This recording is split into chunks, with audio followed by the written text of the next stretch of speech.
4 hours. Iran gave the world a 4-hour warning. On Sunday, March 9th, a public statement was issued by their unified military command. This was not a threat buried in a diplomatic cable. It was not a rumor leaked to the press. It was an official, non-negotiable ultimatum broadcast through formal military channels.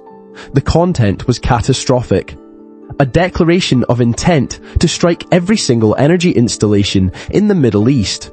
Refineries on oil fields, LNG terminals, power plants, everything.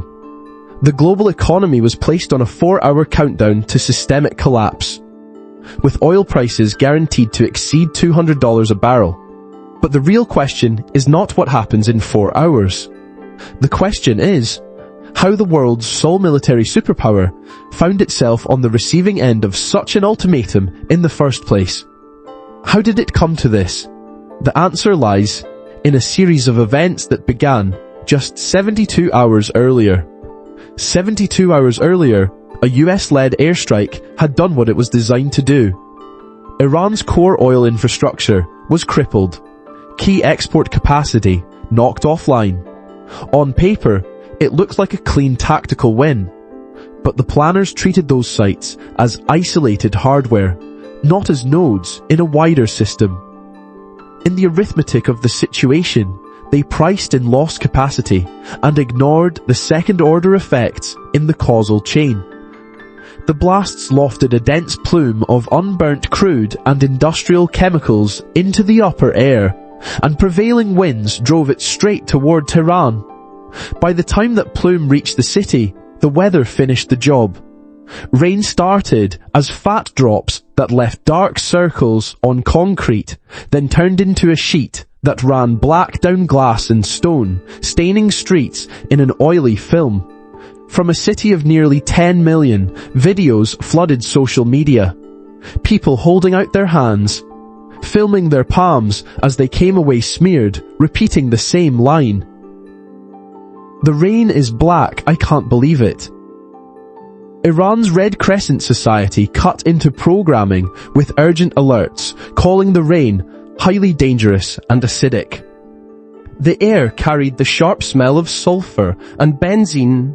Within hours, clinics were treating burning eyes and raw throats. This outcome had a clear historical parallel, and it was not obscure.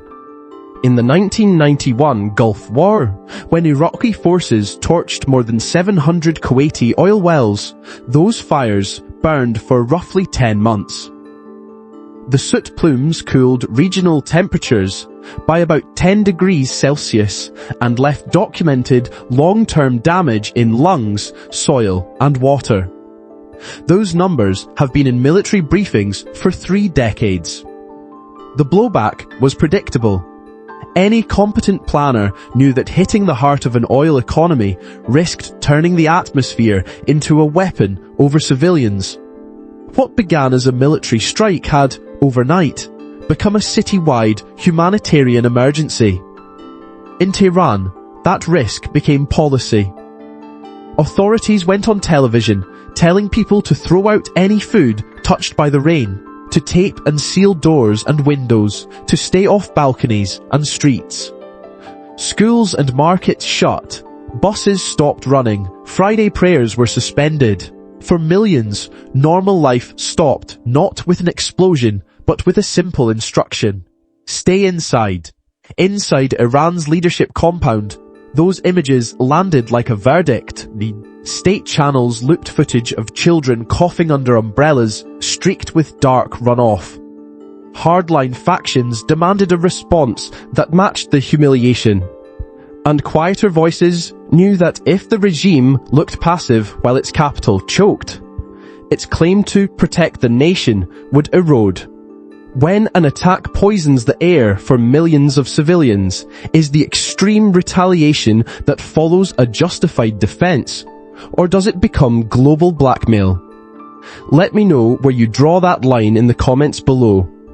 For Iran's leadership, it had already been crossed.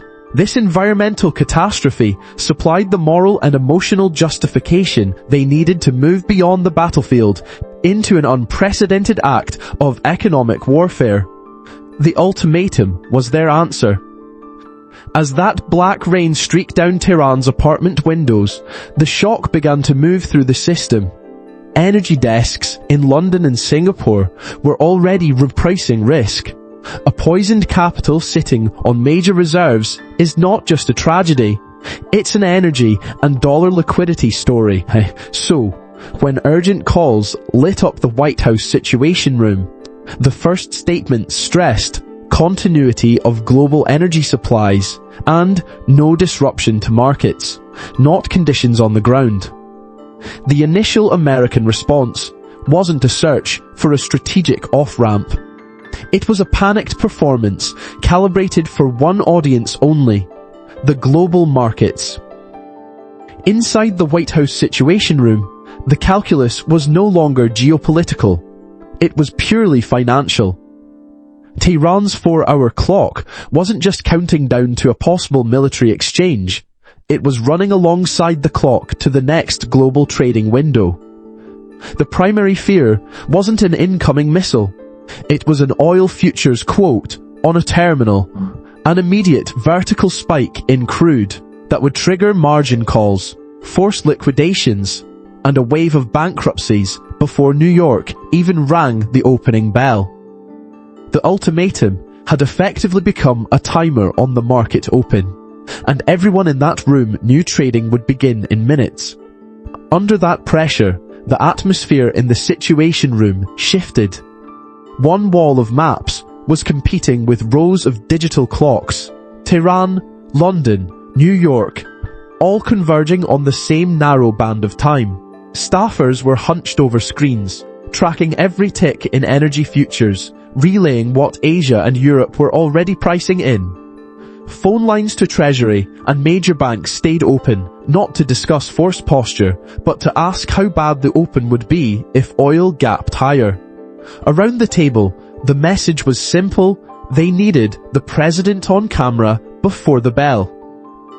So Trump was pushed toward the microphone. This was not a carefully prepared, strategic address to the nation. It was an attempt at emergency market intervention. He stepped to the podium and, with forced confidence, promised major action to keep the Strait of Hormuz open. Within minutes, the White House rolled out specifics: US Navy escorts for tankers, political risk insurance for shippers, measures presented as necessary to, in their own words, maintain energy flows and stabilize markets. It was a bluff, a desperate act of perception management. Not a show of dominance, but a signal that the White House was negotiating with markets, not with Tehran. By centering every line on energy flows and market stability, they told allies and adversaries exactly where the constraint lay. The United States could not tolerate a meaningful interruption in oil supply without triggering a seizure in its own financial system. That was the real miscalculation, treating the main battlefield as narrative and sentiment, while openly revealing that the true vulnerability was market exposure, not military capacity. Watching that speech, foreign capitals could read the hierarchy of priorities. Stock indexes first, strategy second. The performance fatally weakened the illusion that Washington still controlled the tempo of events in the Gulf. The bluff bought them only a thin slice of that 4-hour window, just enough to hope the first wave of orders at the open would hesitate. And it rested on one wrong assumption, that Iran's decisive leverage would come from ships and missiles. They failed to understand. Iran's real response wasn't a complex battle plan. It was simple, brutal arithmetic. A single price in the oil market, aimed not at an aircraft carrier, but at the balance sheets at the core of the Western financial system. That number was $200 per barrel of oil. With only 3 hours remaining on the ultimatum clock, Iran's real strategy came into focus. They weren't trying to win a naval engagement in the Persian Gulf. They were pivoting the conflict away from the military battlefield, where America holds every advantage, onto the economic battlefield, where the West is critically and structurally vulnerable. The message was delivered not with threats of fire and fury, but with the cold, flat cadence of a corporate earnings call. Their analysis was simple. Iranian actions would disrupt the flow of oil through the Strait of Hormuz, the world's most critical choke point, carrying roughly 20% of global supply. Block, harass, or even credibly threaten that artery, and the market does the rest. Futures markets reprice the risk instantly. Shipping insurance premiums spike. Every barrel that still moves is treated as scarce, and the fear premium pushes prices higher, then holds them there as long as the threat persists. The target was explicit, $200 a barrel. This wasn't speculation. It was a calculated promise of a cascading failure. At $200 a barrel, the arithmetic of the situation is unforgiving. Start with aviation. Jet fuel is the lifeblood of the industry. When the underlying barrel price is suddenly forced into that range, fuel costs explode relative to the ticket prices airlines are already locked into. Routes that were marginally profitable turn loss-making almost overnight. The first response is capacity cuts. Flights are cancelled, aircraft are parked, and discretionary routes vanish. Then freight rates in the belly of those planes follow the same path. Cargo space disappears or becomes prohibitively expensive. That shock then moves into everything that depends on cheap and predictable transport. Global supply chains were already stretched by delayed shipments of over 140 million barrels of oil, nearly a day and a half of global demand temporarily offline. With a sustained 200 price regime on top of that, inventory buffers get eaten through. Factories start idling for lack of feedstock. Logistics-heavy businesses see shipping quotes rewritten week to week. The system doesn't simply shatter in one cinematic moment. It seizes in thousands of discrete decisions to delay production, cancel orders, or pass on costs. The Conference Board's scenario models point to the same end state. First, a severe global recession. Then, in the United States alone, a 1 to 2% cut in GDP, an entire chunk of economic output erased by a single input cost. Most destabilizing of all, soaring transport and fertilizer costs push food systems into crisis territory, putting nearly 1 billion people at risk of not being able to afford what they need to eat. For investors and operators, those aren't abstract macro headlines. That combination means equity drawdowns as earnings compress, credit stress as weaker borrowers buckle under higher costs, and margin pressure across any business exposed to energy, shipping, or fertilizer in its input stack. And here was the most brutal part of the arithmetic. Iran had structured its own economy around massive domestic energy subsidies. Its households and key industries were shielded from the very price shock Tehran was threatening to unleash. They were, in effect, weaponizing the architecture of the global economy against its architects. With that mechanism laid out, and the 3-hour clock still ticking, the battlefield shifted again. The question was no longer about carrier groups and missile ranges. It was about alignment under systemic strain. In the face of a deliberate oil shock, a severe global recession, and mounting pressure on food and energy systems, would America's allies still be willing to hold the line? Or would Washington discover that, when the macro tail risk becomes this real, it is standing far more alone than its war plans assumed?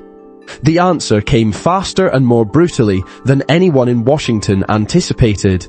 On the record, in the places that counted, they were alone. The 4-hour clock was ticking down, and with every minute, the risk was shifting from a local military crisis to a broader shock.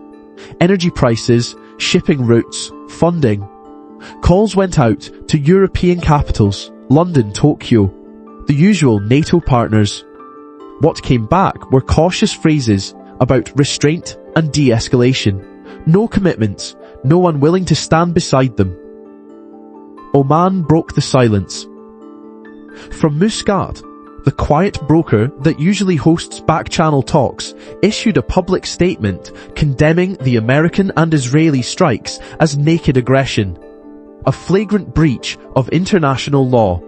When the state that normally keeps the room talking moves to the microphone as a critic, that is a regime shift signal.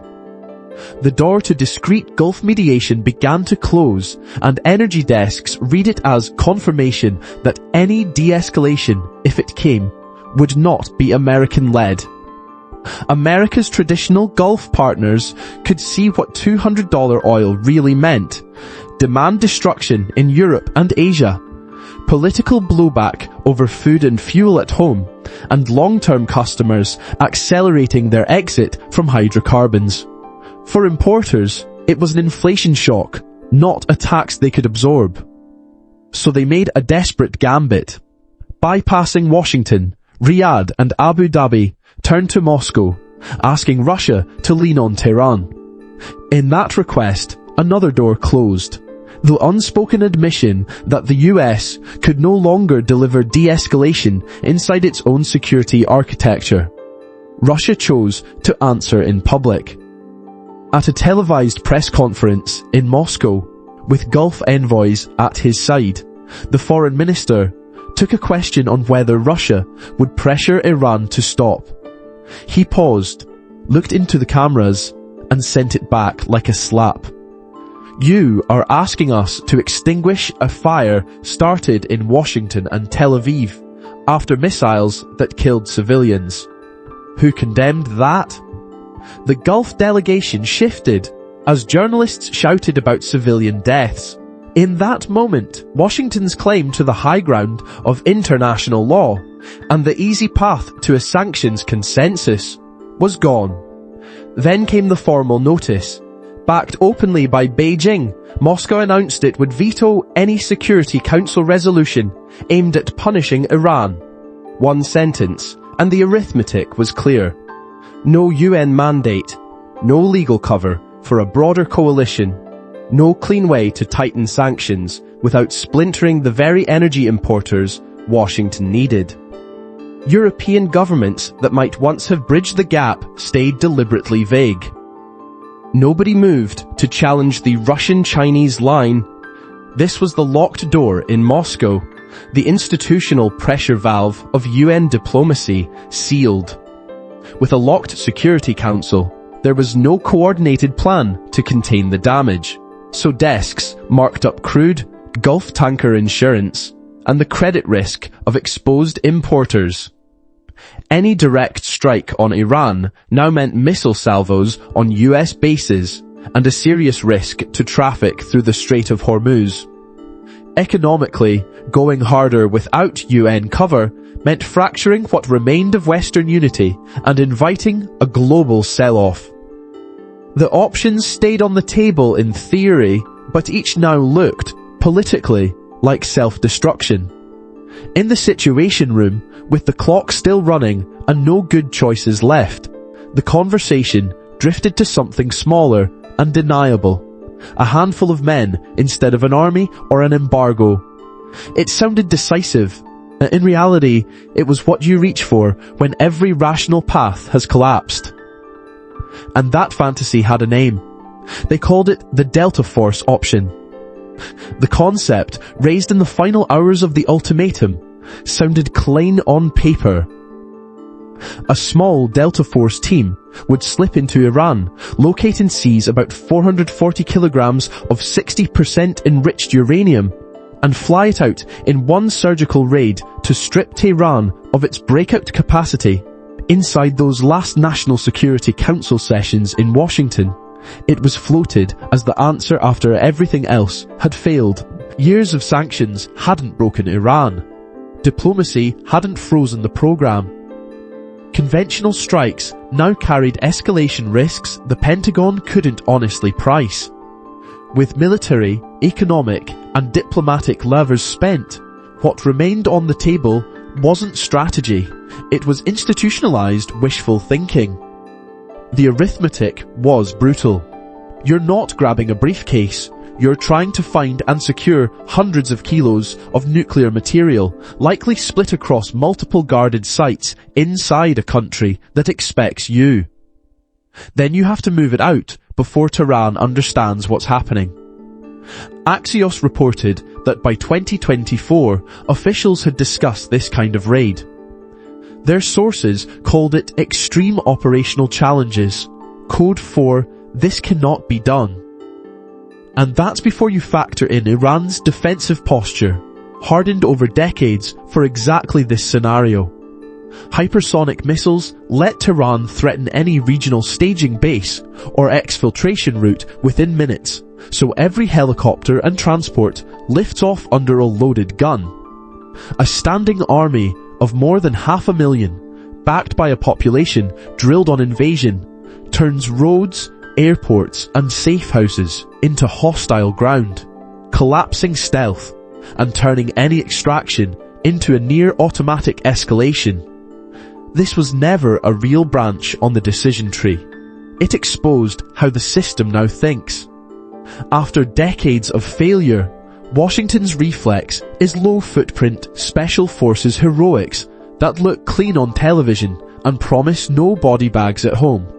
The fantasy that a dozen operators can fix what sanctions, airstrikes and diplomacy could not. As the ultimatum clock ran down, leadership wasn't preparing for the inevitable. It was burning its last minutes, polishing a blockbuster script. Meanwhile, other players were watching, adjusting, and quietly advancing their positions. To read this crisis clearly, you have to stop staring at the side that just ran out of moves and start mapping the ones who are about to cash in. And in this new calculus, two powers emerged not just unscathed, but structurally strengthened: Russia and China. To see why, start in Moscow. Russia was still bogged down in Ukraine, hemmed in by Western sanctions, burning resources just to hold ground. It did not need a clear battlefield victory there to improve its position. It only needed Washington to open a second major front of overreach. The Iran operation became that front. When the environmental fallout and economic shock from the Iran strike triggered global outrage, Washington went to the UN Security Council to restore political cover and tighten pressure on Tehran. Moscow used that moment to veto any resolution that would legitimize further US action. Beijing refused to line up behind Washington either. The result was institutional paralysis, no mandate for escalation, no unified diplomatic framework, no clear Western-led path out of the crisis. That paralysis forced the Gulf monarchies into a new calculation. Their traditional assumption had been simple: align with Washington, and the US security umbrella keeps the system stable. Now, the same patron had just detonated the region's risk profile, and the one body that could have formalized de-escalation was blocked.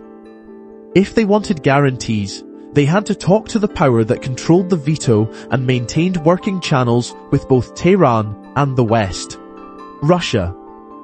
Behind closed doors, that shift translated into hard concessions. Key Gulf producers and energy importers in Asia began engaging Moscow not just as an oil supplier, but as a broker of maritime security, ceasefire messaging, and market coordination.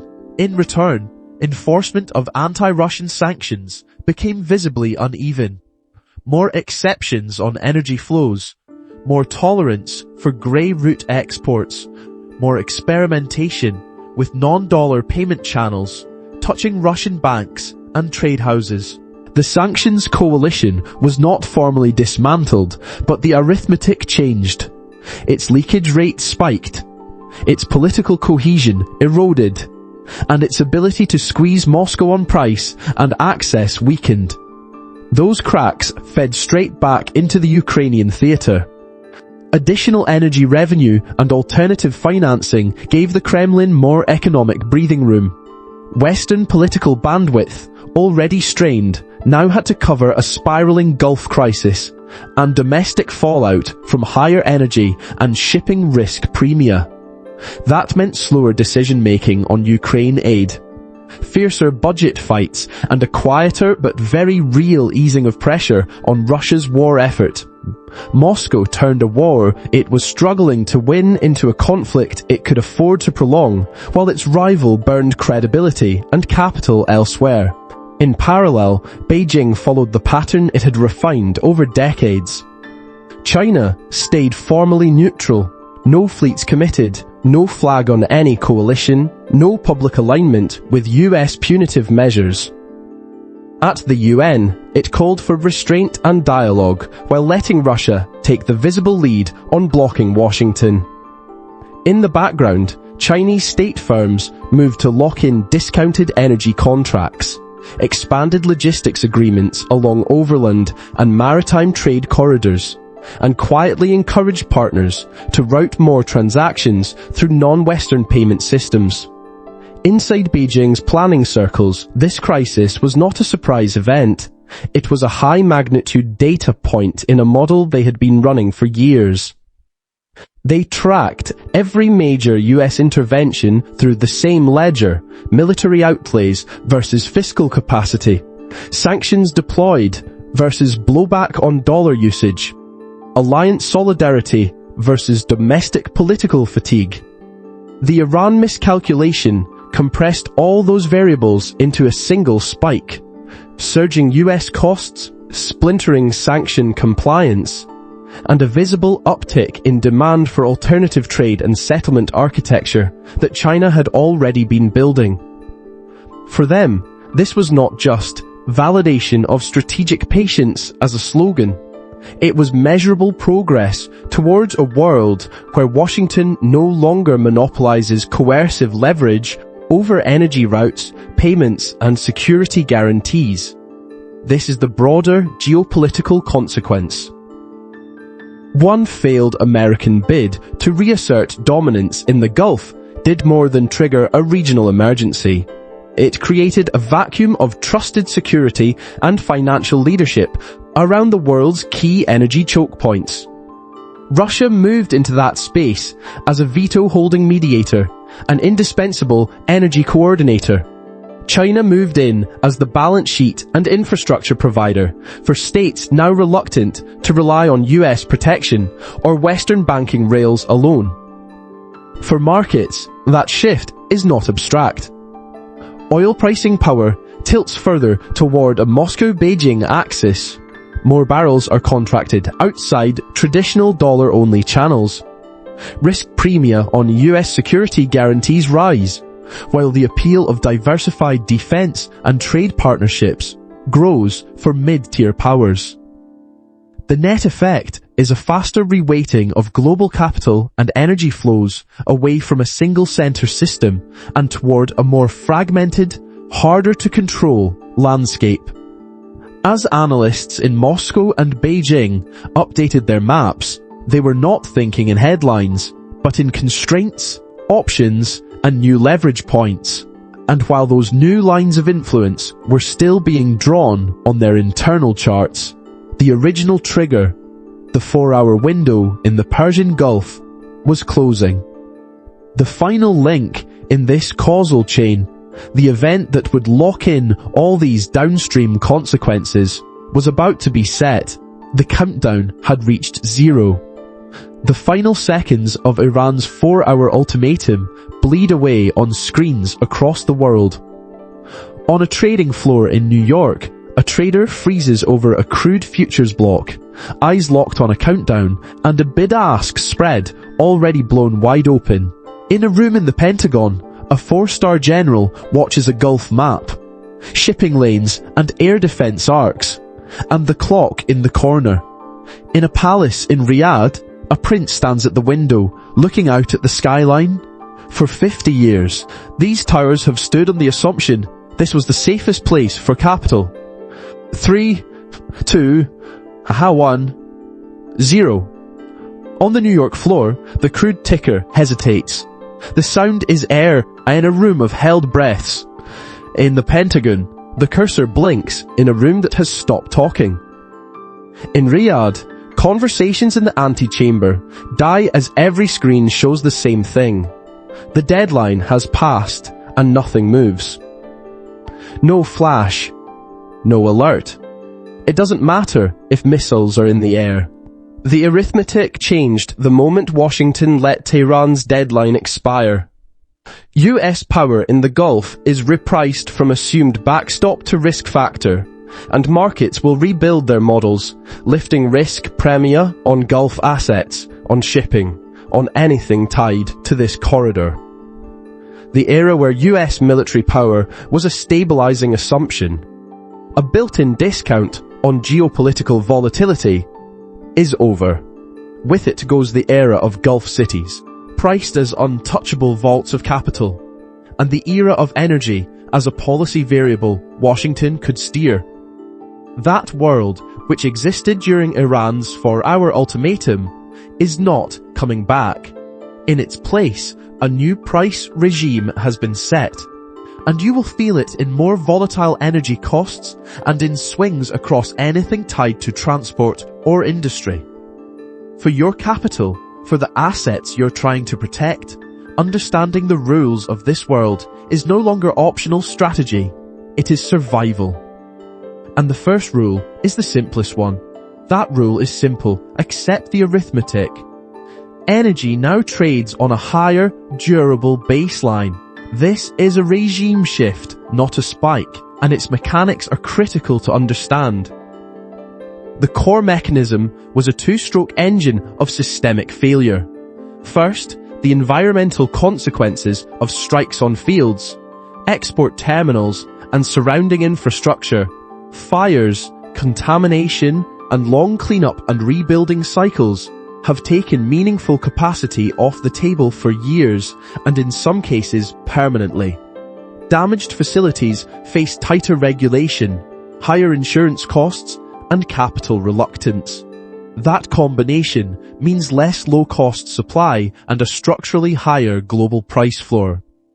Second, and more decisively, the weaponization of the Strait of Hormuz, the choke point for over 20% of the world's daily oil supply, proved that the era of relying on American naval power for stable transit is definitively over. Historical trading patterns already told this story. Past Hormuz disruptions pushed oil into higher trading ranges that did not fully revert even after the immediate crisis faded. Analysts have now made that pattern explicit, a warning that the Gulf can no longer be treated as a reliably stable corridor underwritten by the US Navy. Definitively over does not mean US ships vanish. It means a structural risk premium is now baked into every tanker transit and every futures curve, in quiet periods as well as during headlines. This combination exposed a systemic fragility that had been theorized for decades but never fully priced into the market. Until now. Stop for a moment. Understanding this mechanism is only half the equation. The arithmetic of the situation is brutal. Those who grasp the how but fail to adjust their positioning for the what now will face the most severe consequences. The old playbook is not just outdated, it is now a liability. The shift is from assuming every energy shock mean reverts to accepting a higher floor and structurally fatter tails in both price and volatility. What I'm about to explain is the critical shift required to navigate this new regime. This new reality amplifies macro tail risks for every investor, but it is not abstract. Think of the new energy price regime as a framework with two linked channels. The first channel is environmental capacity loss. Environmental damage to infrastructure reduces effective supply capacity for the long haul. When production fields, pipelines and export hubs are impaired and then subjected to stricter operating standards and higher risk costs, spare capacity shrinks. The marginal barrel comes from more expensive sources, and that sets a higher, persistent floor under global energy prices. The second channel is choke point risk and the transit risk premium. With roughly 1/5 of global oil flows exposed at Hormuz, every threat of escalation forces insurers, shippers and traders to price in the possibility of disruption. Even when tankers are moving, the market now assumes they could be stopped, diverted or attacked. That assumption translates into higher base transport costs and a more violent volatility regime around the new price floor. Together, these two channels turn energy from a mean reverting input into a chronic source of structural inflation pressure and fatter macro tails. That is the framework for the future. Environmental damage drives lasting capacity loss and a higher price floor. Choke point weaponization drives a permanent transit risk premium and a more unstable volatility regime. For portfolios, the consequence is blunt. Sustained supply chain fragility and persistent structural inflationary pressure are now baseline assumptions, not stress test scenarios. Earnings in energy-intensive sectors, manufacturing, transportation, logistics, heavy industry, become more volatile and more constrained because their cost base is tethered to a higher and less predictable input. Valuations that were built on cheap, reliable energy and subdued inflation, long-duration growth exposure, high multiple assets, leveraged real estate, are now exposed to repeated margin and discount rate shocks. On the other side, exposures that either benefit from or hedge higher energy costs become strategic rather than tactical. Assets tied to resilient energy production and critical transport, select real asset and commodity exposures, and explicit inflation-linked instruments shift from being optional add-ons to core components of downside protection. They are not bets on chaos. They are ballast in a world where elevated energy risk is permanently embedded in the system. For the seasoned investor, this forces a rewrite of the core assumption that quietly governed the last 50 years. Historically, when the Gulf flared, through tanker attacks, embargo scares, or regional conflicts, US intervention restored flows, and markets priced in an eventual return to normal. Geopolitical risk in the Gulf was treated as a temporary variable, ultimately underwritten by US hegemony. That pattern has broken. After the environmental fallout of the strikes and Iran's economic retaliation, Gulf transit risk is no longer viewed as a short-term shock the United States can absorb and neutralize. Analysts now describe the region as a persistent source of instability rather than a managed risk corridor. The core assumption of the last half-century, that geopolitical risk in the Gulf was a manageable variable underwritten by US power, is now obsolete. The key to wealth protection is no longer betting on a quick reversion to stability. It is understanding and positioning for an era where that geopolitical risk is directly and permanently priced into every barrel of oil, and letting that reality shape your sector weightings, your risk budget, and your definition of what safe actually means. If this framework for understanding true causal risk was valuable, subscribe for more analysis that cuts through the noise. And share this video with someone else who needs to understand the new rules of this game.